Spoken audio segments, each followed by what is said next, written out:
Cela s'est passé en 2014. Je suis sorti pour une soirée d'Halloween pendant ma première année d'université. Je portais des bottes à talons hauts et une veste en cuir. Au fil de la soirée, un peu ivre, j'ai fini par enlever mes chaussures, car elles étaient très inconfortables, et je les ai laissées à la table de notre groupe. À la fin de la soirée, après avoir presque dansé jusqu'à retrouver ma sobriété, je suis retourné à notre table. Cependant, nos amis avaient donné la table à quelqu'un d'autre, et mes bottes ainsi que ma veste avaient disparu. Quelqu'un les avait volées. Tant pis, elles n'étaient pas si chères, et je les portais rarement de toute façon, mais je devais marcher pendant 15 minutes pour rentrer à mon logement universitaire. Je n'avais pas d'argent pour un taxi, alors j'ai pensé que je rentrerais simplement à pied, lentement. J'ai demandé à un gars du groupe, celui que tout le monde détestait, s'il pouvait juste m'accompagner parce qu'il était grand. Il a ri, m'a dit non, puis est parti en traînant la seule autre fille qui était également pieds nus. Me voilà donc, marchant seul, pieds nus, dans le centre-ville animé, essayant d'éviter les morceaux de verre sur le trottoir. Tout le monde était tellement loin devant que je ne pouvais même plus les voir, mais j'ai continué à avancer. J'étais à mi-chemin de chez moi quand un homme d'origine moyen-orientale m'a arrêté. La ville était très multiculturelle. Il m'a demandé si tout allait bien et j'étais reconnaissante que quelqu'un se soucie de mon état. Il m'a proposé de m'accompagner chez moi et j'ai accepté au moins pour une partie du chemin. Il était très gentil et m'a dit qu'il s'appelait Omar. Cependant, il a commencé à me dire à quel point il me trouvait belle et à quel point il était chanceux de m'avoir rencontrée, ce qui m'a un peu mise mal à l'aise. Lorsque je me suis approchée de chez moi, je l'ai remercié et lui ai dit que je pouvais finir le chemin toute seule. Il s'est instantanément vexé. « Tu ne veux pas m'inviter pour une tasse de thé pour me remercier ?» Je lui ai répondu que non, car je ne le connaissais pas. Il a gardé mon poignet dans sa main. « Alors, je peux au moins avoir un baiser pour m'avoir aidé ?» J'ai de nouveau refusé, mais il a resserré son étreinte. « Et un câlin pour être ton ami, ça ira ?» À ce moment-là, je voulais juste qu'il me lâche, alors j'ai accepté à contre-cœur de lui faire un câlin. Il m'a alors attrapé et a essayé de m'embrasser, mais j'ai serré les lèvres, et à la place, il m'a léché le visage. Je me suis finalement libéré, et j'ai commencé à marcher. Mais il m'a suivi. J'ai accéléré le pas, et il en a fait autant. J'ai alors arrêté de faire attention aux morceaux de verre par terre, et j'ai commencé à courir, terrifié, en entendant ses pas derrière moi. J'ai sorti mon téléphone, et j'ai appelé mon ami Robert, le suppliant de venir m'aider. Omar ne me suivait plus à ce moment-là, mais j'avais besoin que quelqu'un soit avec moi pour me sentir en sécurité. Robert a accepté et est venu à ma rencontre avec un couteau, au cas où Omar serait encore là.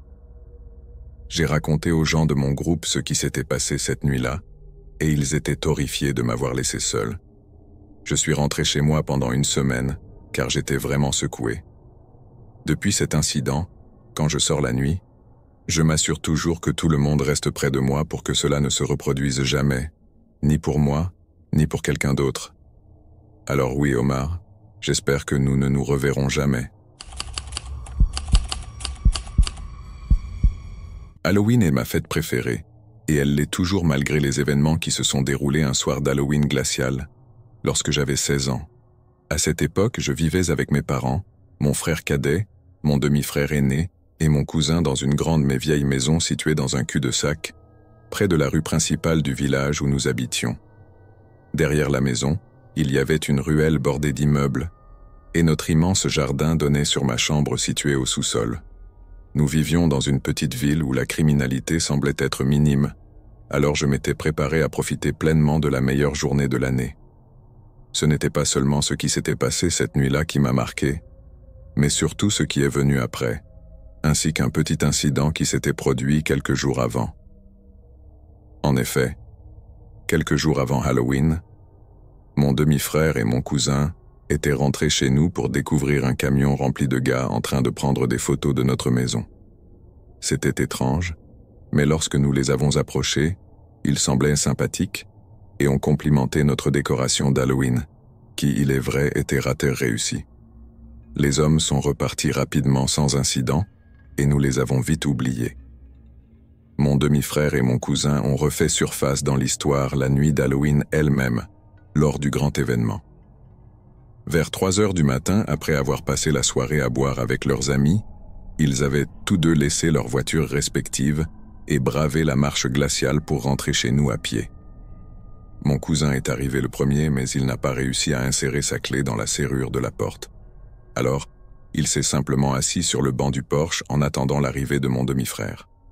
Ce dernier est arrivé environ une demi-heure plus tard, et après avoir ri un bon coup de la maladresse de mon cousin, il tenta à son tour d'ouvrir la porte.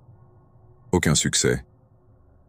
Ils se résignèrent alors à appeler ma mère, la réveillant pour qu'elle leur ouvre. Évidemment, elle n'était pas ravie d'avoir à ouvrir la porte à une paire d'idiots ivres à 7 heures de la nuit et ne crut pas un instant à leur histoire de serrure défectueuse. Pourtant, ils insistaient, et pour les faire taire, elle finit par céder et essaya sa propre clé. Elle non plus n'arrivait pas à l'insérer dans la serrure. Agacée, fatiguée et désormais perplexe, elle décida que ce serait un problème pour le lendemain et tout le monde partit se coucher. Une autre personne était rentrée tard cette nuit-là, moi. Cependant, j'étais rentré bien plus tôt qu'eux et étais déjà au lit vers minuit. Je me réveillais aux alentours d'1 heure du matin, encore fatigué, mais avec une étrange sensation d'anxiété. Je ne comprenais pas pourquoi au début. J'essayais de me convaincre que je m'étais probablement laissé emporter par l'esprit de la fête et que je m'étais effrayé tout seul. Mais c'est alors que je remarquai une ombre. Elle avait la forme parfaite d'un homme et se projetait sur ma fenêtre. Je me suis tourné vers ma lampe de chevet, l'ai allumée, et l'ombre disparut instantanément. Cela n'était pas inhabituel de voir des ombres de gens passer innocemment dans la ruelle, et je me suis dit que ce n'était que ça. Mais ce n'était pas tout. Le lendemain, en rentrant de l'école, je découvris que mes parents étaient à la maison, ainsi qu'un serrurier et la police. Mes parents étaient là parce que, bien sûr, c'était chez eux.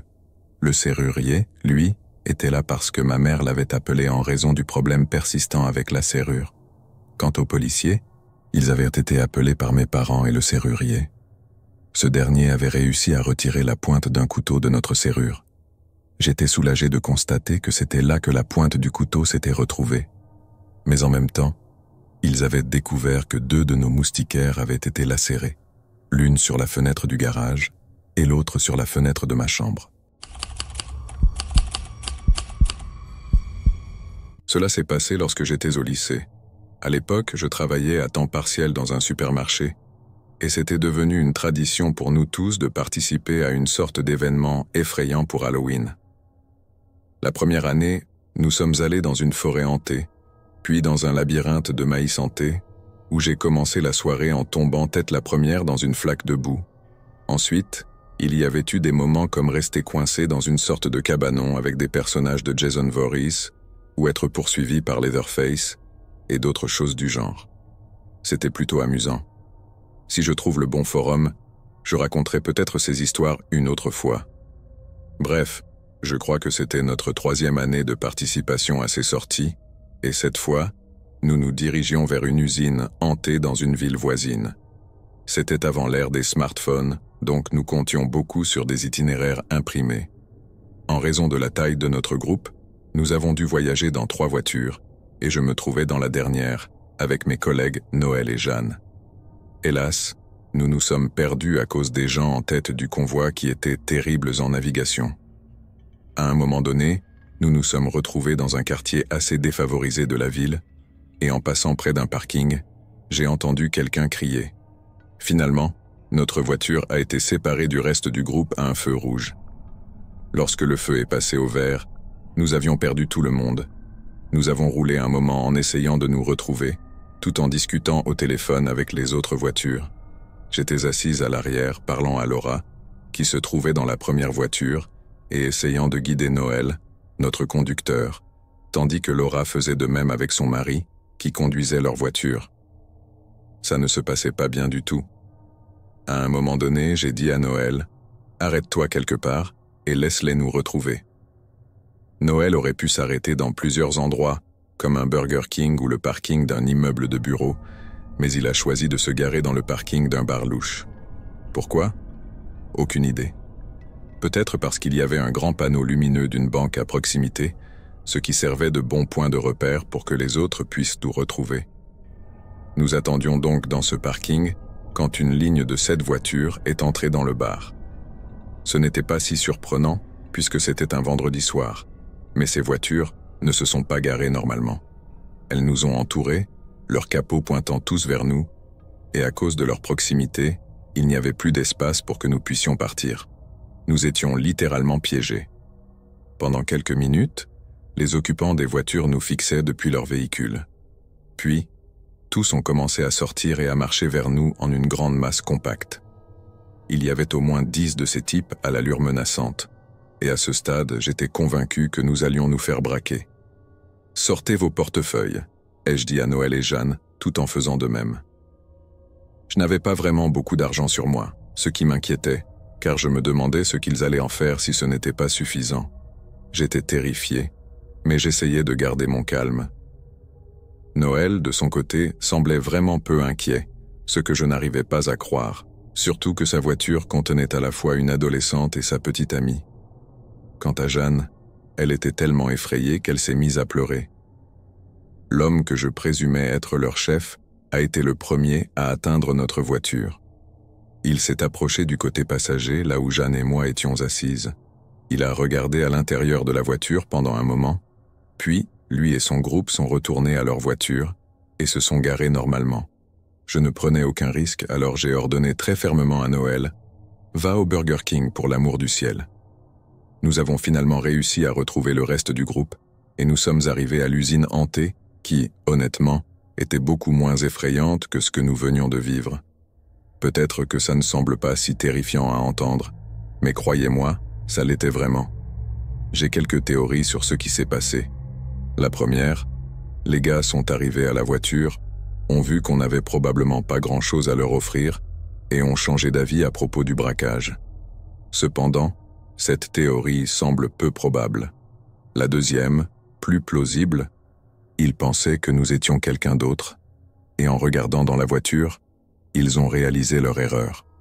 La troisième, ils voulaient simplement nous faire peur pour s'amuser. Quelle que soit la raison, j'ai vraiment eu peur, et 13 ans plus tard, je suis encore très méfiante lorsque je retourne dans cette ville. L'effervescence d'un parc d'attractions populaire à Deauville, en Normandie, s'interrompt brusquement lorsqu'une découverte macabre est faite dans l'une de ses attractions les plus prisées, la maison hantée. L'équipe de tournage de l'émission de télévision, L'homme de 6 millions filmait un épisode dans la maison hantée lorsqu'un membre de l'équipe a accidentellement heurté un mannequin suspendu au plafond, provoquant la chute de son bras. En examinant le bras tombé, l'équipe a été horrifiée de découvrir qu'il contenait un véritable os humain. Ces restes momifiés étaient ceux d'un homme inconnu jusqu'alors. Grâce à des preuves médico-légales, le mannequin a été identifié comme étant un voleur de train raté du nom d'Édouard Montreuil. Édouard est né d'une mère célibataire en Bretagne en 1880 et n'a jamais su qui était son père. Durant son adolescence, il était connu pour être l'ivrogne du village et un enfant plutôt turbulent. À l'âge de 20 ans, sa mère est décédée de manière inattendue et Édouard a décidé de partir à l'aventure dans l'ouest de la France, en quête de fortune et d'un travail. En 1907, il a été recruté dans l'armée pour la Première Guerre mondiale, où il a appris à manipuler des explosifs, notamment la nitroglycérine. Après la guerre, la vie d'Édouard a pris une mauvaise tournure, et il s'est retrouvé à court d'argent. Il a donc cherché un moyen rapide de s'en procurer, ce qui l'a conduit dans une spirale de criminalité. Durant cette période, il a commencé à voyager de ville en ville, braquant des trains et des banques en chemin. Connaissant la puissance de la nitroglycérine, il pensait pouvoir utiliser cette substance corrosive pour forcer les coffres-forts plus facilement, prendre l'argent et filer rapidement vers sa prochaine cible. Cependant, un problème se posait à chaque tentative. Sa méthode ne fonctionnait jamais comme prévu. Cette théorie s'est confirmée lorsque, en 1911, Édouard a tenté de braquer un train en Normandie. Il a attaché des explosifs au coffre-fort, mais cela a fait fondre l'argent à l'intérieur, le rendant complètement inutilisable. Un autre braquage raté a eu lieu en Bretagne, où sa position a été trahie alors qu'il tentait de forcer la couche extérieure d'un coffre-fort dans une banque, alertant ainsi les autorités locales. Finalement, en octobre 1911, Édouard a pensé qu'il ferait enfin un grand coup en braquant un train en Normandie. Lui et plusieurs complices avaient prévu de s'attaquer à un train transportant des paiements destinés à la tribu nationale d'Ouessant. Avec leur plan en marche, ils étaient convaincus que ce serait leur plus grande réussite. Cependant, ils se sont à nouveau trompés. En effet, ils ont rattrapé le train, mais ce n'était pas un train de marchandises. Il s'agissait en fait d'un train de passagers. Au terme de ce braquage mal planifié, les voleurs ne sont repartis qu'avec 46 francs et 2 cruches de whisky de maïs. Complètement découragé et fatigué d'échouer sans cesse, Édouard s'est réfugié dans une grange, entre la Normandie et la Bretagne, pour noyer son chagrin dans une bouteille de whisky. Ce qu'il ignorait, c'est que la police était sur ses traces et finirait par le retrouver. Après une fusillade intense autour de la grange, Édouard a trouvé la mort et a été déclaré mort le 7 octobre 1911. Le corps d'Édouard a été emmené dans une maison funéraire à Rouen, où il a été embaumé en attendant qu'un proche vienne réclamer son corps. Malheureusement, ce jour n'est jamais venu. 5 ans plus tard, le directeur de la maison funéraire, voulant tirer un peu d'argent de ce pauvre corps non réclamé, a commencé à utiliser Édouard comme une attraction morbide et comme forme de publicité pour ses services funéraires. Encore 5 ans plus tard, le corps d'Édouard continuait d'être exposé quand des propriétaires de fêtes foraines sont venus demander à récupérer le cadavre. Le directeur de la maison funéraire a d'abord refusé, mais les forains l'ont convaincu en prétendant être des parents éloignés du défunt et vouloir l'emmener pour un enterrement digne de ce nom. Le directeur a fini par accepter, et les propriétaires de la fête foraine ont emmené Édouard, qui deviendrait l'une des attractions les plus populaires de leur carnaval, sous le surnom du bandit qui ne renonçait jamais. Pendant plus de 65 ans, le pauvre corps d'Édouard a été vendu de fête foraine en fête foraine, jusqu'à ce qu'il ne soit plus qu'un simple objet de curiosité morbide, exposé dans un cercueil en bois. Personne ne savait qu'Édouard n'était pas un mannequin en bois, mais un véritable corps humain. Finalement, il a terminé sa route à Deauville, dans un nouveau parc d'attractions. Il y était exposé dans la maison hantée, jusqu'au jour fatidique où l'équipe de télévision a fait cette découverte horrible. Édouard Montreuil a eu droit à un dernier voyage. Il a été inhumé une dernière fois au cimetière de Montmartre à Paris, où il peut enfin reposer en paix, pour de bon. À l'époque de cet événement, j'avais 16 ans. J'en ai 25 aujourd'hui et je vais faire de mon mieux pour vous raconter toute l'histoire. C'était lors d'Halloween dans ma petite ville du sud de la Louisiane. C'était une nuit fraîche, la température avoisinait les 29 degrés Celsius et la chaleur ne semblait pas vouloir se calmer. Je me promenais avec ma grande sœur et notre amie, Brooke. Ma sœur était déguisée en chat et Brooke en sorcière. Moi, j'avais fait le mauvais choix de porter une robe de soirée car j'avais décidé d'incarner une reine de bal zombie. J'avais même une couronne et tout le reste. Mais j'étais littéralement en train de me noyer dans cette robe, il faisait tellement chaud. Le corset dans le dos m'empêchait de respirer correctement.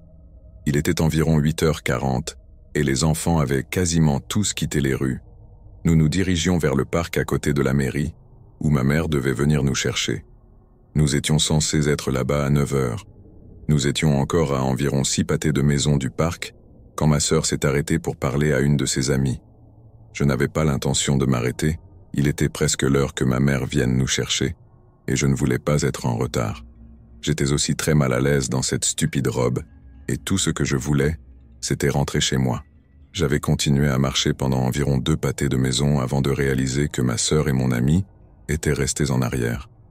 J'étais agacé, pour le dire gentiment, mais il ne me restait plus que 4 pâtés de maison à parcourir avant de pouvoir m'allonger dans le minivan de ma mère. Être seul dans cette obscurité commençait à me donner la chair de poule. Les lampadaires jaunâtres n'aidaient pas à rendre l'ambiance moins sinistre. Je continuais à marcher à bon rythme jusqu'à ce que j'entende le bruit d'un pot d'échappement qui se rapprochait derrière moi. Je me suis décalé sur le bas-côté. Un gros camion noir est passé très vite devant moi et a ensuite tourné à gauche un peu plus loin. J'ai traversé l'intersection et il ne me restait plus que 3 pâtés de maison à faire. Puis, j'ai de nouveau entendu le bruit du camion. Comme je n'étais pas remonté sur la route, je n'ai pas pris la peine de regarder derrière moi cette fois. Ça ne me paraissait pas trop bizarre qu'ils repassent par là. La 3e fois qu'ils sont passés, ils ont ralenti pendant une bonne 30aine de secondes. Et c'est là que j'ai commencé à avoir vraiment peur. Je ne reconnaissais pas le camion, et les vitres étaient teintées très foncées. Dès que j'ai cru apercevoir un bout de visage, ils ont accéléré brusquement et disparu au coin de la rue. J'ai encore marché un pâté de maison avant de les entendre revenir. Il ne me restait plus que 2 pâtés de maison à parcourir avant de retrouver ma mère. J'étais effrayé et j'ai commencé à courir. J'avais déjà du mal à respirer à cause de cette robe et j'étais terrorisé à l'idée de m'évanouir. Dès que j'ai entendu le bruit du camion à nouveau, mon estomac s'est noué. Je continuais à marcher, mais beaucoup plus vite qu'avant. Je gardais les yeux baissés en observant mon ombre se rapprocher au fur et à mesure que les phares du camion approchaient. Puis, j'ai entendu les freins. J'ai pris la décision de courir, mais c'était trop tard. C'est là que j'ai réalisé à quel point ils étaient proches de moi. J'ai ressenti une douleur vive à l'arrière de la tête. Quand j'ai levé les yeux, j'ai vu un bras sortir de la fenêtre. Un aigle tenant une épée était tatoué sur son avant-bras. Il avait attrapé mes cheveux et les tenait fermement dans son poing.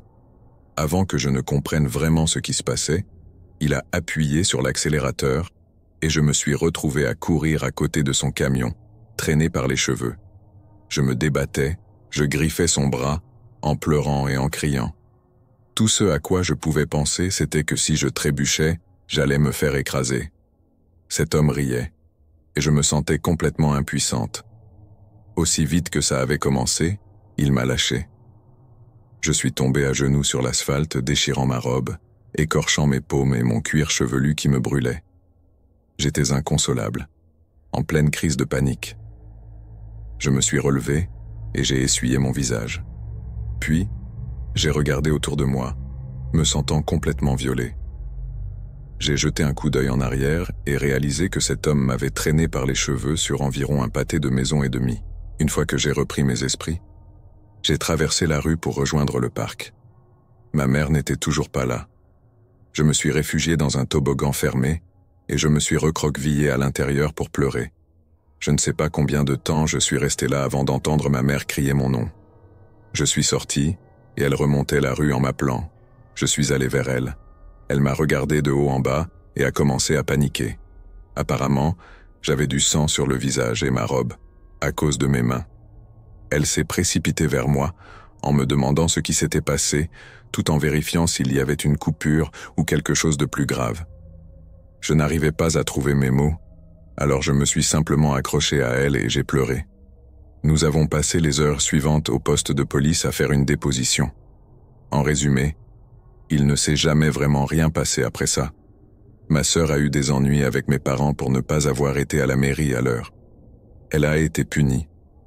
Ma mère avait quitté la mairie pour venir nous chercher, et elle avait trouvé ma sœur là où je l'avais laissée. Ma sœur n'avait même pas réalisé que je n'étais plus avec elle. Moi aussi j'ai eu des ennuis pour ne pas être resté avec ma sœur, mais je n'ai pas été puni. Je suis toujours furieuse que cette robe ait été ruinée, que j'ai perdu ma couronne, et encore plus en colère que cet homme n'ait jamais été attrapé. Cette année pour Halloween, je sortirai avec mon filleul pour faire du porte-à-porte. Ce sera la première fois que je participe à Halloween depuis cet événement. À la fin du mois d'octobre 1982, Marvin Léger, âgé de 69 ans, vivait avec sa femme, Edith, dans une banlieue verdoyante et paisible de la région de Mont-Royal, à Québec. Leur quartier était un endroit tranquille, mais chaque année, à Halloween, les rues s'animaient avec des légions d'enfants en quête de bonbons. Marvin et Edith se réjouissaient de voir les costumes colorés et créatifs et distribuaient des friandises avec plaisir à tous les petits monstres qui frappaient à leur porte. En 1982, Halloween tombait un dimanche. Alors pour éviter une hyperactivité induite par le sucre un soir d'école, la grande majorité des enfants firent leur chasse aux bonbons le samedi 30 octobre. Vers 9 heures du soir, le flot régulier de visiteurs avait commencé à se tarir, et les légers pensaient que le reste de leur soirée serait relativement calme. Mais vers 10 heures du soir, ils entendirent un dernier coup frapper à leur porte. Marvin se dirigea vers l'entrée, s'attendant à voir un dernier groupe d'enfants costumés, mais en ouvrant la porte, il sut immédiatement que quelque chose n'allait pas. Sur le seuil, se tenait un homme qui semblait porter une taie d'oreiller sur la tête, avec 2 trous découpés grossièrement pour les yeux. Ses yeux le fixaient avec une haine froide et calculatrice. Quand Marvin aperçut l'arme dans la main de l'homme masqué, il comprit que ce n'était pas un simple enfant en quête de friandises. L'homme masqué leva son pistolet, le pointa directement sur la tête de Marvin et lui ordonna de reculer. Marvin leva simplement les mains et obéit, pensant qu'il avait affaire à un cambrioleur armé. Il lui dit qu'il pouvait prendre tout ce qu'il voulait, qu'il n'y avait pas grand-chose de valeur dans la maison. Mais selon Edith, c'est à ce moment que l'homme masqué dit quelque chose comme « Je sais pour le coffre-fort ». À la connaissance de Marvin, seuls lui et sa femme étaient au courant de l'existence du coffre-fort qu'il gardait caché dans son bureau. Réaliser que cet intrus connaissait son existence dut être terrifiant. Vous voyez, Marvin avait peu confiance dans le système bancaire centralisé et préférait garder la majeure partie de ses économies à portée de main. Cela signifiait que son coffre-fort contenait plus de 40 000 $ ainsi qu'une valeur de 5 000 $ en lingots d'or. Naturellement, Marvin et Edith s'étaient efforcés de garder l'existence du coffre-fort secrète. Mais il n'y avait pas le temps de se demander comment l'homme masqué avait pu en entendre parler. S'il réussissait à vider le coffre, les répercussions financières seraient catastrophiques. C'est avec cela en tête que Marvin tenta soudainement de désarmer l'homme masqué dans un geste désespéré pour protéger sa fortune. Cependant, l'homme fut plus rapide et en une fraction de seconde, tira une balle qui traversa le cou de Marvin. Se rendant compte que le vol avait mal tourné, l'homme masqué s'enfuit rapidement de la maison des légers, retirant son masque sur le chemin de la fuite avant de le jeter par-dessus une clôture de jardin. Une Edith dévastée appela rapidement le 911, mais malgré le transport en urgence de Marvin dans un hôpital de Montréal, il succomba à ses blessures pendant une opération d'urgence aux premières heures du 31 octobre. Edith étant incapable de fournir une description physique précise du suspect, les détectives chargés de l'affaire n'avaient aucune idée de l'identité du meurtrier. Le seul indice qu'ils avaient concernait la connaissance du coffre-fort, ce qui indiquait une forte probabilité que le suspect soit un membre de leur cercle social élargi, soit même un jeune parent de Marvin. La petite fille du couple, Thérèse Lachance, se souvient de la nouvelle du meurtre de Marvin. « Vous devenez engourdi », a-t-elle déclaré à un média local. « J'ai dû ramener ma grand-mère à la maison pour chercher des médicaments. Vous entrez, et vous ne pouvez pas croire que cela se passe vraiment. Vous voyez le sang, et vous savez que c'est réel. » Au fil des mois, la police ne parvint pas à identifier de suspect, et Edith devint de plus en plus déprimée et désespérée. Son chagrin atteignit son paroxysme lors du dîner de l'Action de grâce, où elle subit une véritable dépression nerveuse. Elle mourut quelques mois plus tard. Elle a juste arrêté de manger et s'est effondrée, se souvient sa fille. Elle pleurait et pleurait encore. Et je n'oublierai jamais le moment où ils l'ont portée hors de la maison sur une chaise. Ils ont toujours dit qu'elle était morte de chagrin parce qu'elle ne voulait pas être seule. En 2010, l'affaire fut rouverte dans l'espoir de trouver des indices ADN sur la taie d'oreiller jetée par le meurtrier, mais malheureusement, les analyses médico-légales n'ont rien donné. Pourtant, l'aspect le plus terrifiant de cette affaire est que la famille Léger et leurs proches semblent savoir exactement qui est le meurtrier. La seule chose les empêchant d'obtenir la justice qu'ils méritent est le manque de preuves corroborantes. Pendant longtemps, nous n'avons rien poursuivi parce que nous savions dans nos tripes qui c'était, a déclaré Thérèse Lachance. Mais il y avait de la peur. Grand-mère vivait toujours dans la peur. À ce jour, aucun suspect n'a été officiellement nommé en lien avec le meurtre de Marvin Léger. Son assassin continue de se cacher à la vue de tous. Alors, cet Halloween, faites attention à qui vous ouvrez votre porte, car parmi les foules d'enfants innocents se cachent peut-être des personnes très dangereuses. Cela s'est passé en octobre 2006. À cette époque, j'avais 19 ans, un jeune avide d'aventure. Un vendredi soir, après avoir terminé mon service chez McDonald's, j'ai retrouvé des amis qui ont proposé de visiter un lieu soi-disant hanté, appelé le Pont Blanc. Mon pote Bastien avait récemment entendu parler de cet endroit et a commencé à nous raconter les légendes associées à ce pont en bois centenaire. Toujours partant pour une expérience effrayante, nous sommes tous montés dans ma Ford Focus verte et avons pris la route. Bastien me donnait des indications, nous éloignant de la route principale. En quelques minutes, nous étions sur des chemins de terre, entourés de bois et de champs de maïs. Notre seul point de repère était une tour de télécommunications clignotant au loin. Nous pouvions sentir que nous nous éloignions de la ville, car nos téléphones commençaient à perdre du réseau. À chaque kilomètre, nous nous enfoncions davantage dans ce qui ressemblait vraiment au milieu de nulle part. Bastien a répété la légende liée au pont. Au début du XXe siècle, un fermier local avait découvert que sa femme bien-aimée le trompait avec un autre homme. Dans un accès de rage, il les avait tués tous les deux. Après ce double meurtre, le fermier, errant dans les environs, serait finalement arrivé au Pont Blanc. Réalisant l'horreur de son acte, il aurait préféré mourir plutôt que de faire face aux conséquences. Il aurait alors passé une corde autour d'une des poutres du pont et se serait pendu. Avec le recul, je sais que cette histoire est probablement fictive, mais à l'époque, nous y croyions sans réserve. Après une longue route chaoteuse, Bastien m'a demandé de tourner à droite sur un chemin que je n'aurais jamais remarqué sans son indication. En tournant, nous avons aperçu le Pont Blanc. Il ressemblait à un décor de film d'horreur. Un vieux pont en bois, rongé par le temps, surplombant une rivière, au milieu de nulle part. Nous avons garé la voiture sur le côté de la route et sommes descendus pour explorer les lieux.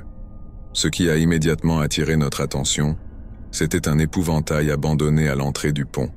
Mon ami Michel, toujours prêt à prendre des risques, souvent idiots, a ramassé l'épouvantail et l'a enflammé. Le corps de paille s'est rapidement embrasé, et Michel le brandissait fièrement à côté du vieux pont en bois sec. Réalisant le danger, je lui ai dit de le jeter dans la rivière pour l'éteindre, ce qu'il a heureusement fait.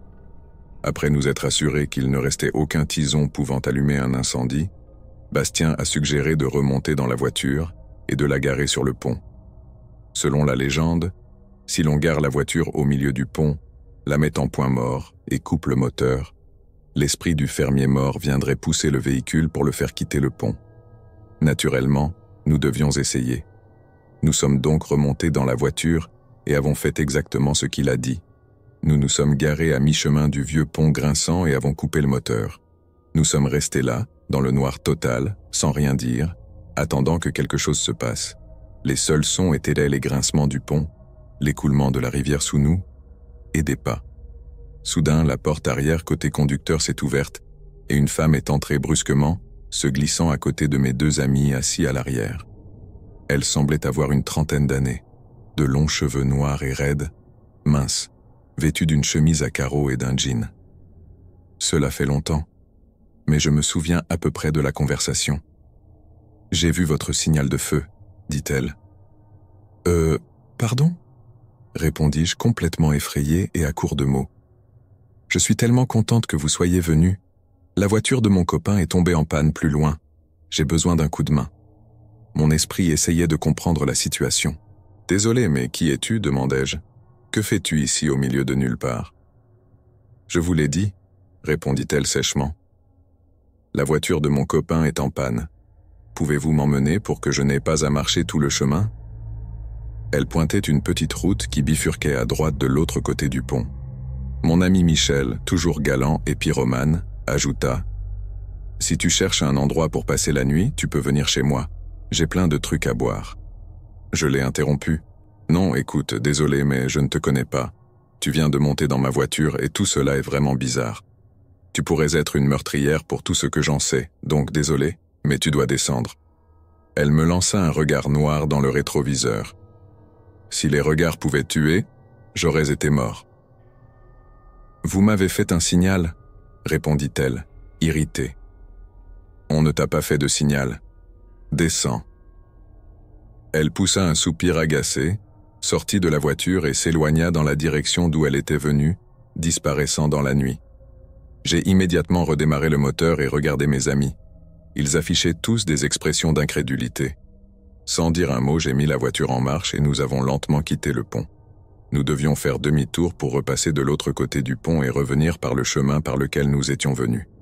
Le seul moyen de le faire était de prendre le petit chemin où la femme avait dit que la voiture de son copain était en panne, puis de reculer. En empruntant le chemin, mes phares ont éclairé 3 panneaux que je n'avais pas vus depuis le pont. Propriété privée, défense d'entrée et interdiction d'accès. En regardant plus loin, il n'y avait aucun signe de la femme. Où qu'elle soit allée, ce n'était visiblement pas dans cette direction. Nous ne voulions pas rester plus longtemps, alors j'ai fait marche arrière, repassé le pont et nous avons commencé le trajet de retour. Nous n'avons pas beaucoup parlé sur le chemin du retour. Je pense que nous étions tous aussi stupéfaits, sauf Michel, qui a demandé s'il connaissait quelqu'un qui serait éveillé à cette heure pour lui vendre un peu d'herbe. Je suis retourné au Pont Blanc quelques fois après cet événement, mais rien de notable ne s'est produit lors de mes visites suivantes. Malheureusement, quelques années plus tard, des vandales ont incendié le vieux pont. Il a été reconstruit, mais d'après ce que j'ai entendu, ce n'est plus pareil qu'avant. Je n'ai pas l'intention d'y retourner pour vérifier. À cette étrange femme qui est montée dans ma voiture en plein milieu de nulle part à 2 heures du matin, j'espère que nous ne nous reverrons jamais. Cette histoire se déroule la veille d'Halloween, le 30 octobre. Je ne me souviens pas exactement de mon âge, mais je suis sûr que j'étais au collège, soit en 6e, soit en 5e. Donc, je ne pouvais pas avoir plus de 12 ans. Pour donner un peu de contexte à l'histoire, je pesais à peine 45 kilos jusqu'à mon entrée au lycée. J'ai toujours été très mince, peu de forme, et je n'étais ni particulièrement grande ni petite pour une fille. En général, je n'avais pas beaucoup d'énergie, mais la seule fête qui me rendait toujours hyper excité, c'était Halloween. J'adorais, et j'adore encore les déguisements. Ce soir-là, ma mère a conduit ma sœur et moi dans un petit centre commercial à Laval, où un magasin de vêtements à prix réduit venait d'ouvrir peut-être 3 mois plus tôt. Je dis « petit centre commercial » parce que le seul autre commerce ouvert dans le centre était un Sally's Beauté et un Simmons. C'était un achat de dernière minute, il était déjà aux alentours de 8h30 ou 9h du soir, donc le Sally's était fermé, et le Simmons, ainsi que le magasin de vêtements où nous allions, allaient eux aussi fermer dans l'heure. Cela dit, le magasin était étonnamment grand une fois à l'intérieur, et pour Halloween, ils avaient décoré l'endroit de haut en bas avec des décorations et des costumes vraiment sympas. Il était facile de se perdre dans un endroit aussi vaste, avec des rayons très hauts qu'il était presque impossible de voir par-dessus. Peu de temps après notre entrée dans le magasin, un employé du rayon des cabines d'essayage a mis un masque de squelette et a surgi de derrière un présentoir, me faisant une peur bleue, à moi et à moi seul. Ma mère et ma sœur ont bien sûr beaucoup ri, puis elles se sont éloignées de moi pour faire leur propre shopping. Je savais que c'était pour rire, alors je me suis mise à chercher un costume pour moi-même. À cette époque, j'avais une véritable addiction à mon lecteur MP3 et j'écoutais de la musique en parcourant les rayons, mais j'avais constamment des frissons dans la nuque, comme si quelqu'un me regardait ou me suivait. À un moment donné, j'ai retiré un de mes écouteurs, baissé le volume et remarqué que chaque fois que j'avais cette sensation d'être observé, j'entendais en plus un sifflement étrange qui se rapprochait. Il y avait quelques autres familles dans le magasin, donc je me suis dit que je paranoïais sans doute. Je suis allé retrouver ma famille, et elles m'ont dit qu'elles allaient quelques portes plus loin au Simmons, pour y faire du shopping avant la fermeture, et que je pouvais rester chercher un costume dans le magasin, puis venir les retrouver après. Ma mère m'a donné 20 $, et elles sont parties pendant que je continuais mes recherches. Pourtant, cette sensation persistante d'être observé ou suivi ne m'a jamais quitté. À un moment donné, en marchant entre les portants de vêtements, j'ai remarqué une paire de chaussures noires, sales, de l'autre côté. Mais je n'ai jamais vu le visage de cette personne. À ce stade, je savais que je ne trouverais pas de costume ici, alors j'ai décidé de quitter le magasin pour aller retrouver ma famille chez Simmons. Je me souviens distinctement d'avoir entendu des pas juste derrière moi alors que je sortais. Même en zigzagant entre les allées, les pas suivaient. Mon cœur battait de plus en plus vite, parce que je savais maintenant que je ne l'imaginais pas. J'avais fait de l'athlétisme au collège, donc j'ai pu accélérer le pas sans perdre mon souffle, mais les pas derrière moi ne faiblissaient pas. Ce n'est qu'une fois dehors que j'ai enfin osé me retourner pour voir qui me suivait. Je me suis figé en le voyant. C'était un homme blanc, probablement pas plus de 35 ans, habillé tout en noir avec sa capuche relevée. Il me fixait sans détourner le regard. Il n'avait aucun sac, donc il ne faisait clairement pas de shopping. Pendant que je le regardais, il ne cessait pas de me suivre, au contraire, il semblait presque sourire. En y repensant, je m'en veux de ne pas avoir crié à l'aide à ce moment-là, mais la terreur m'avait complètement paralysé. Je me suis immédiatement retourné et je suis parti en courant. Le Simmons était plusieurs portes plus loin, à une bonne distance du magasin de vêtements, mais je n'ai pas ralenti du tout, car j'entendais l'homme courir derrière moi et sa respiration lourde, preuve qu'il faisait tout pour me rattraper. Il était déterminé. Je me souviens d'avoir laissé échapper des petits cris de peur en réalisant qu'il gagnait du terrain bien plus vite que je ne l'avais imaginé. J'étais terrifié à l'idée qu'il m'attrape dans ce centre commercial sombre et presque désert, et que je ne puisse jamais rejoindre ma famille à temps. Personne ne se serait douté de quoi que ce soit. Peut-être qu'ils auraient même cru à une blague d'Halloween. Un dernier sursaut d'énergie m'a permis de traverser les portes automatiques du Simmons, mais, à mon horreur, l'homme est entré juste après moi. Nous courions tous les deux à toute vitesse à travers le magasin. Mon cerveau n'avait même pas pris le temps de réfléchir à autre chose qu'à fuir. Je n'ai même pas pensé à crier ou à demander de l'aide aux personnes présentes dans le magasin. Elles devaient être témoins de ce qui se passait et ne pas comprendre que ce n'était pas une blague. Heureusement, aussi petite que j'étais agile, et j'ai pu sauter entre deux présentoirs rotatifs de coques de téléphone et d'écouteurs, sachant qu'il ne pourrait pas passer à cause de sa taille. Il a littéralement tendu un bras à travers l'espace et a tenté de m'attraper par l'arrière de mon t-shirt. Par chance, il a fait beaucoup de bruit en faisant cela, ce qui a attiré l'attention des autres personnes présentes dans le magasin. Je n'ai pas arrêté de courir, pas une seule seconde. Quand j'ai enfin trouvé ma mère, je me suis effondré, tremblante, en sueur et en larmes. La dernière chose que j'ai vue de cet homme, c'est lui prenant la fuite rapidement hors du magasin. À ce jour, ma mère et ma sœur pensent encore que j'ai exagéré toute cette histoire. Elles croient fermement que c'était une farce montée par le garçon du magasin, celui avec le masque de squelette. Et je déteste que cela ait discrédité mon récit et mes craintes.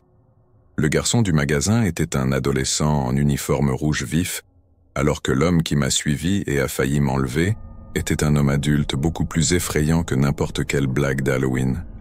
Il y a beaucoup de choses que j'aurais aimé faire différemment, mais à ce jour, je remercie ma bonne étoile d'avoir été suffisamment petite et rapide pour lui échapper. Ce jour-là, je n'avais pas mon téléphone portable parce que j'avais eu des ennuis. Si j'avais été enlevé, il n'y aurait eu pratiquement aucun moyen de me retrouver. Rien que d'écrire cette histoire me donne encore des frissons. Et aujourd'hui encore, je suis extrêmement protectrice envers mes jeunes cousines, surtout quand nous sommes en public.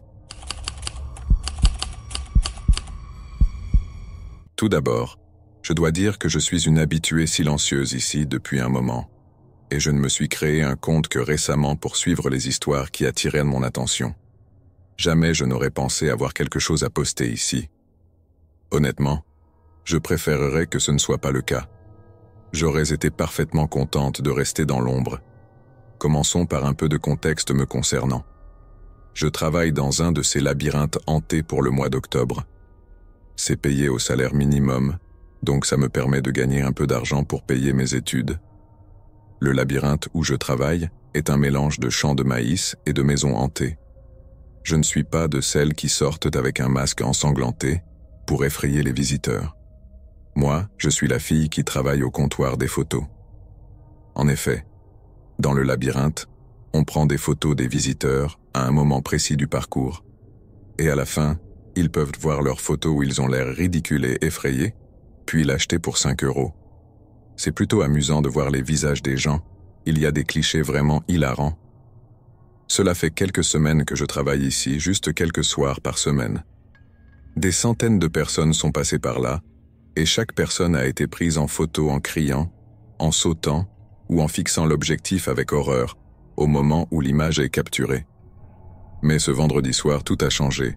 vers 8h30 du soir, une photo s'est chargée sur mon ordinateur et je l'ai programmée pour l'imprimer.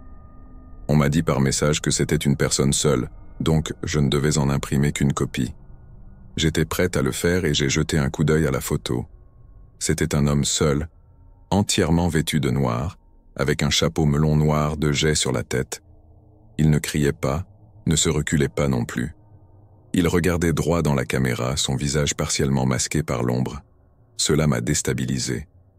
Je n'avais jamais vu quelqu'un ne pas réagir. Jamais. Peut-être qu'il avait l'habitude de ce genre de truc, ou bien peut-être que quelqu'un lui avait dit à quoi s'attendre. J'ai rapidement surmonté cela, et j'ai continué ma soirée, vendant aux gens leurs souvenirs amusants. Nous étions sur le point de fermer vers 11h du soir. J'étais en train de ranger les photos invendues quand j'ai vu de nouveau la photo de cet homme. Je me suis souvenu que je ne l'avais jamais vu passer pour lui demander s'il voulait acheter sa photo. C'était étrange, car tout le monde devait passer par mon kiosque pour sortir du labyrinthe. Une nouvelle fois, j'ai décidé de ne pas m'inquiéter, et je suis rentré chez moi. C'est là que ça devient effrayant et étrange. Je suis retourné travailler samedi et j'ai fait mon boulot jusqu'à environ 8h30, puis une nouvelle photo est arrivée. Cette fois encore, une personne seule, un homme complètement vêtu de noir, sans peur, fixant la caméra. Mais cette fois, je pouvais un peu mieux voir son visage. Il souriait d'une manière terrifiante, dévoilant pratiquement toutes ses dents. J'ai ressenti un profond malaise et j'avais envie de partir. Mais évidemment, je ne pouvais pas. Les samedis sont nos nuits les plus chargées. Enfin, la soirée s'est terminée, et encore une fois, il n'est jamais venu chercher sa photo. J'ai demandé à mon patron de venir voir cette fois. Je lui ai montré les 2 photos, et je lui ai expliqué que cet homme n'était jamais venu les récupérer. J'étais visiblement secoué, mais il m'a dit de ne pas m'inquiéter, qu'il s'agissait probablement d'un plaisantin cherchant à nous effrayer. Mais moi, je suis inquiète. Que devrais-je faire ? Je travaille encore ce soir. Je vous tiendrai au courant demain. Mais je suis terrifié. Et s'il revenait ? Et s'il savait que je travaille à ce kiosque et que je vois ses photos, mises à jour ? Je suis convaincu que cet homme, ou quoi qu'il soit, sait qui je suis et sait que je suis ici. Je pense qu'il est là exprès pour moi. Dimanche soir, j'ai demandé à mon patron si je pouvais avoir quelqu'un pour travailler avec moi parce que j'étais trop nerveuse. Il a refusé ma demande car il n'avait pas assez de personnel ce soir-là. Je comprends, les dimanches ne sont pas aussi occupés, même juste avant Halloween. Mais celui-ci s'avérait plutôt chargé, et il ne s'attendait pas à ce que j'ai besoin d'un garde du corps. Il m'a dit qu'il viendrait me voir toutes les heures pour vérifier si tout allait bien. Je me sentais un peu enfantine et stupide, mais tant pis, j'ai accepté. La nuit venait de commencer, il faisait encore jour, tout se passait bien. Je me sentais presque trop en sécurité. Puis, vers 7h45, j'ai réalisé que je devais aller aux toilettes. J'ai envoyé un message à mon patron pour lui demander de m'envoyer quelqu'un pour me remplacer un moment. Pas de réponse. Ce qui est vraiment étrange, car normalement, il répond très rapidement à mes messages pour s'assurer que tout va bien. Quand il m'a enfin répondu, il était 8h21. Je le sais parce que je regardais mon téléphone toutes les 30 secondes. Il m'a dit qu'il allait envoyer la fille du comptoir des billets, je vais l'appeler Alex, même si ce n'est pas son vrai nom, pour me remplacer un moment, et qu'il s'occuperait des billets pendant ce temps.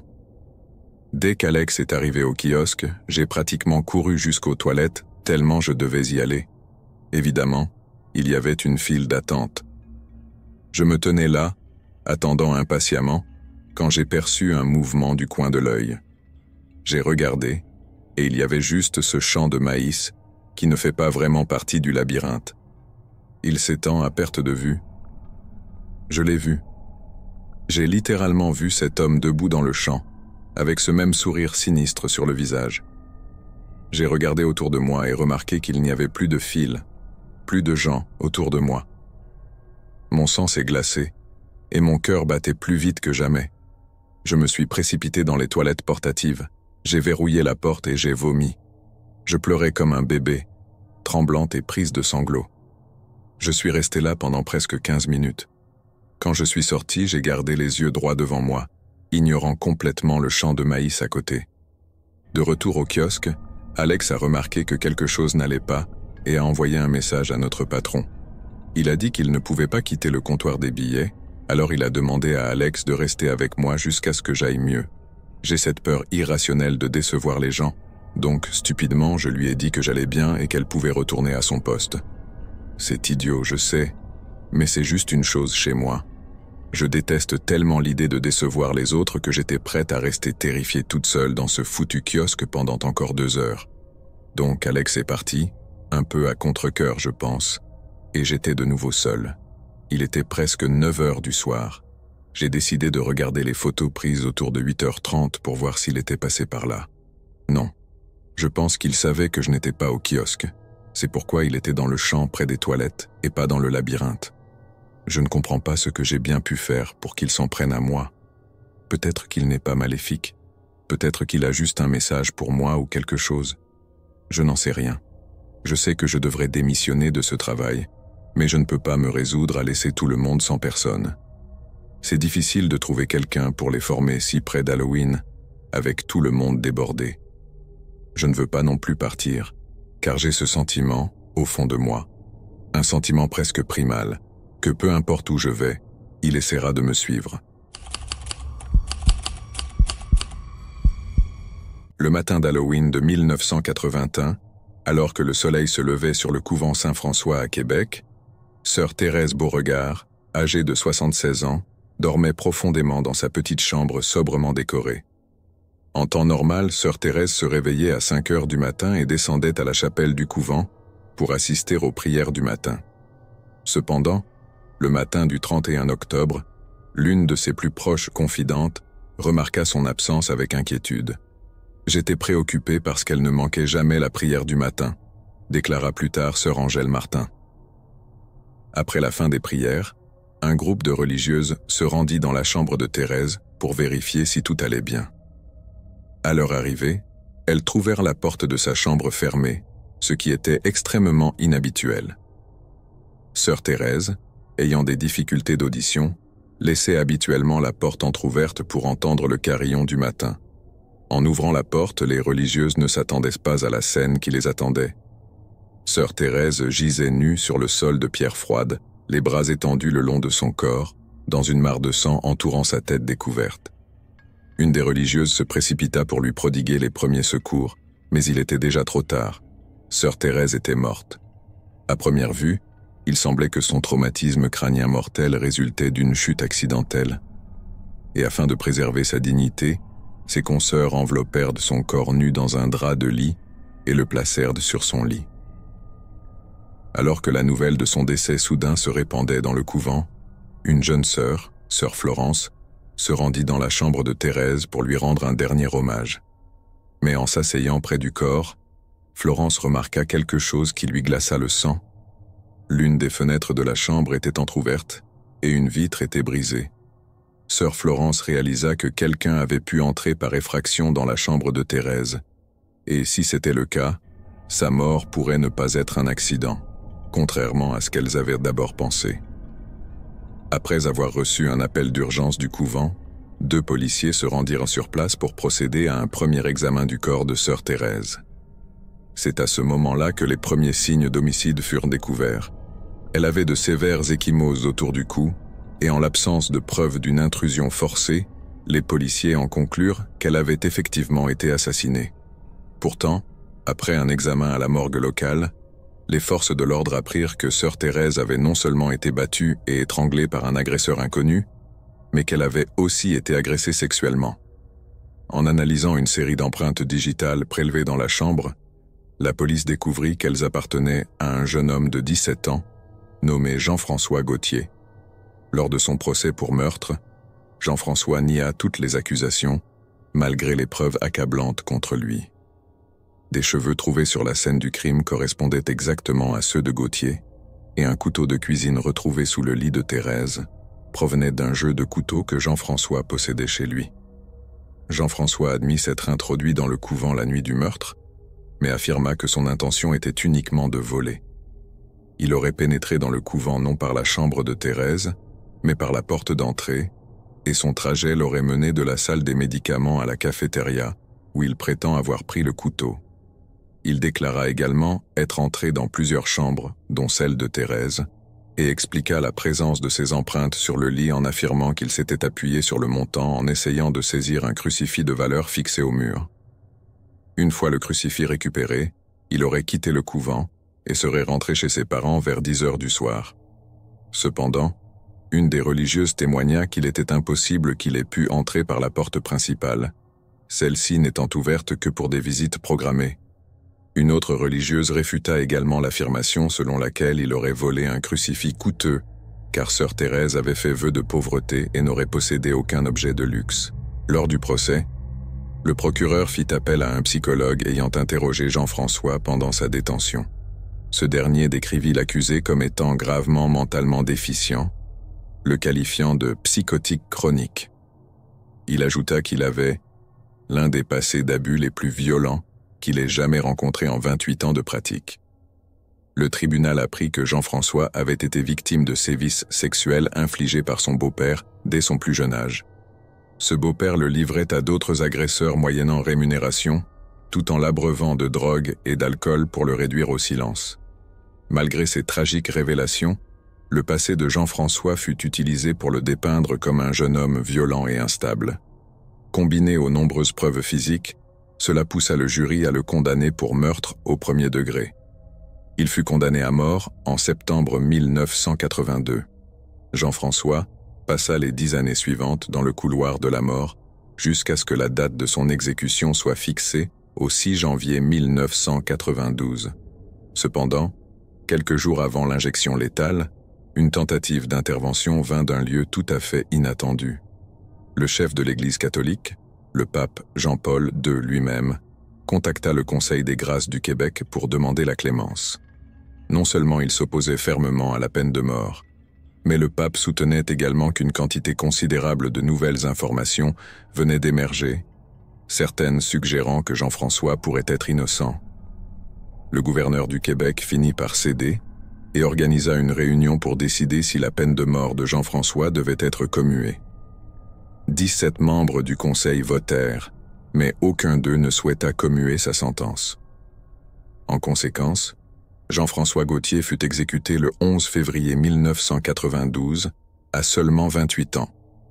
12 ans après son exécution, un avocat de Québec, M. Jacques Quetienne, décida de prouver l'innocence de Jean-François. Il déclara à un média local que « les preuves récemment découvertes de l'innocence de Jean-François Gauthier sont si accablantes qu'elle ferait douter même les plus fervents partisans de la peine de mort. » Il envoya également une lettre au Conseil des grâces, soulignant les nombreuses similitudes entre le meurtre de sœur Thérèse et celui de Madame Marie-Dominique Bouchard, une femme de 77 ans, assassinée 3 mois avant sœur Thérèse dans le même quartier. L'homme reconnu coupable du meurtre de Madame Bouchard, Léon Perrier, était incarcéré au moment de l'enquête de Quetienne, mais faute de ressources, la police ne put rouvrir officiellement l'affaire. Même si le meurtrier s'avérait être Léon, quelques années de plus ajoutées à sa peine ne changeraient rien. La sentence de mort, cependant, prive à jamais les innocents condamnés à tort de la justice rédemptrice qu'ils méritent. Avec Léon approchant de la fin de sa vie, il devient de plus en plus difficile de parler à quiconque sachant vraiment comment sœur Thérèse Beauregard a perdu la vie. Peut-être ne saurons-nous jamais l'identité de son véritable meurtrier, mais une chose est certaine, un homme capable de violer et de tuer une religieuse dans sa 70e année est un véritable monstre. Halloween de 2005 restera toujours gravé dans ma mémoire, mais pas dans le bon sens du terme. Mes amis et moi étions en seconde au lycée, une période de transition dans nos vies, et la façon dont nous célébrions Halloween évoluait aussi. Pendant notre enfance, nous faisions du porte-à-porte pour collecter des bonbons, souvent accompagnés par des adultes. Puis, entre 12 et 14 ans, on nous avait autorisés à sortir seuls pour Halloween. Mais maintenant que nous avions 15 ou 16 ans, nous avions décidé que nous étions trop vieux pour mendier des friandises. Contrairement à l'année précédente, aucune soirée d'Halloween n'était prévue, du moins, aucune à laquelle nous avions été invités. Cela signifiait que nous n'avions rien de prévu pour l'une de nos nuits préférées de l'année, et il fallait trouver une solution rapidement. On aurait pu se retrouver chez l'un d'entre nous pour manger des pizzas et regarder des films d'horreur, mais Halloween nous avait conditionnés à avoir besoin d'être dehors cette nuit-là. Le dimanche avant Halloween, je me souviens avoir passé la journée entière sur MSN Messenger, guettant si quelqu'un trouvait quelque chose de cool à faire. Puis, soudain, notre ami Brian a eu une idée géniale. Il nous proposait de traîner avec son cousin aîné, Cédric, et ses potes, près d'une école abandonnée au bord d'une rivière. Cédric et ses amis étaient un peu plus âgés que nous et fréquentaient un autre lycée, mais nous avions déjà traîné avec eux. La rumeur disait qu'ils avaient acheté quelques packs de bière et qu'ils étaient prêts à partager, à condition qu'on mette tous un peu d'argent. Cela sonnait comme de la musique à mes oreilles. Qui se souciait de ne pas être invité à une soirée en costume? Nous allions avoir un feu de camp, de la musique et surtout de la bière. Halloween tombait un lundi cette année-là et toute la journée à l'école, mes amis et moi étions excités à l'idée de cette nuit. Après l'école, je suis rentré, j'ai mangé et fait quelques devoirs. Puis, juste au moment de sortir, ma mère est entrée dans ma chambre et a lâché une bombe. Elle voulait que j'accompagne mon petit frère pour faire du porte-à-porte dans le quartier. Cela signifiait que j'allais arriver à notre soirée Halloween avec au moins 1 heure de retard, et ça ne me plaisait pas du tout. Mais comme elle m'avait laissé le choix entre ça ou être privé de sortie, je n'ai pas eu le choix. Après environ 1h30 à traîner mon frère d'une maison à l'autre, je l'ai ramené chez nous, et je suis immédiatement reparti, appelant mes amis pour m'assurer qu'ils étaient bien sur place. Ils y étaient, donc j'ai couru tout le long du chemin, espérant qu'il restait encore quelques bières pour moi.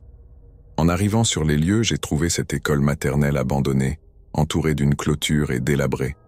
Je pouvais déjà entendre de la musique et sentir l'odeur du feu de camp, mais quand je suis arrivé, je n'ai vu aucune bière à part celle que les autres avaient déjà en main. C'est là que les gars m'ont expliqué qu'ils avaient caché les bières dans une maison abandonnée derrière l'école. Comme j'étais arrivé en retard, c'était à moi d'aller chercher une nouvelle tournée pour tout le monde.